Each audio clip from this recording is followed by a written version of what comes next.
You are now tuned in to What's New here on WWLU 88.7, Lincoln University, Pennsylvania.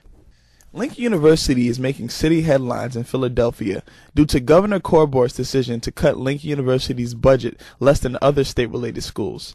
The original proposed cut would have taken away 5.2% of Lincoln's operation budget, while Penn State, Temple, and Pitt would only be affected by 1.6 to 2.1%.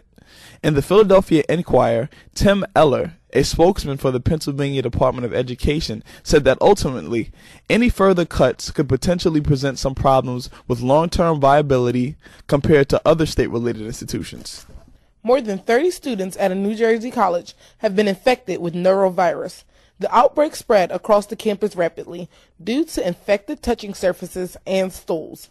The campus custodial services are working hard to sterilize all areas. Students are encouraged to wash their hands often and avoid sharing food and beverages with peers.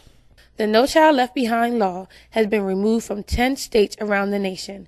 New Jersey, among the other states, will now have the freedom to change the requirements students need in order to graduate. The No Child Left Behind rule was under scrutiny for years, with many administrators believing that it was a crutch for public schools, giving students a false sense of completion and a lack of preparation for college and the real world of employment. Student debt has long been looming as a national problem. Based on a nationwide survey polling 860 bankruptcy lawyers, 81% of respondents believe students that are buried in debt because of excessive loans has increased significantly over the last 4 years. Total debt from student loans is hovering around $1 trillion. That's 14 times more than the average in 1997 and even more than the total credit card debt, which is estimated to be $798 million. Pennsylvania's former Senator Rick Santorum won Tuesday's caucuses in Minnesota and Colorado, making the GOP race a lot more competitive. The majority of his votes came from the evangelical community, rewarding Santorum's true conservative beliefs. Many people attribute the win, as well as Santorum's victory in Missouri's caucus, to the lack of overwhelming financial support for front Republican runner Mitt Romney. Today, the Pentagon will recommend to Congress that women be able to serve in positions closer to the front line. Currently, the U.S. military opposes a restriction for women serving in Special Operations Forces, armor, and infantry roles. But women will now officially be able to participate at the battalion level, which was previously thought to be too close to combat. California's ruling to ban same-sex marriage in California in 2008, properly regarded as Proposition 8, is now being overturned. A U.S. appeal court has decided the ruling is unconstitutional and discriminates against gay and lesbian couples. Proposition 8 supporters intend to appeal Tuesday's ruling. Wondering what kind of parents Beyonce and Jay-Z are to their 3-week-old daughter? Well, protecting their daughter's name seems like one way to show their love. New parents, Beyonce and Jay-Z, have filed paperwork with the U.S. Patent and Trademark Office for their daughter, Blue Ivy Carter's name.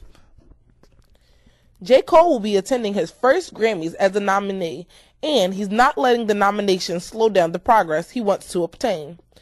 Cole stated to Associated Press that he was pushing his album to be finished before the Grammy deadline, so he could have the chance at a nomination.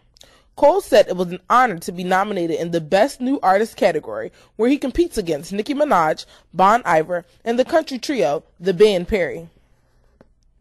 Last night in the NBA, the New York Knicks beat the Washington Wizards 107-93. The Philadelphia 76ers lost to the San Antonio Spurs 100-90, and Dwight Howard's 25 points and 24 rebounds helped their win over the Miami Heat 102-89. In college basketball, Austin Rivers and his Duke teammates had a Hail Mary shot in the last seconds of the game that resulted in a win against the North Carolina Tar Heels 85-84. Lincoln University's women's basketball team came to beat Elizabeth City State on Tuesday night 55-48, with Denise Moore and Charnay Du Bois both scoring 13 points each. Though Lincoln University's men's team couldn't pull out a win against Elizabeth City State and lost 77-53. This is reporter Taji McCullough. This is reporter Mercedes Lee. And this is reporter Amani Haskins. And you're tuned in to What's New, WWLU 88.7, Lincoln University, Pennsylvania.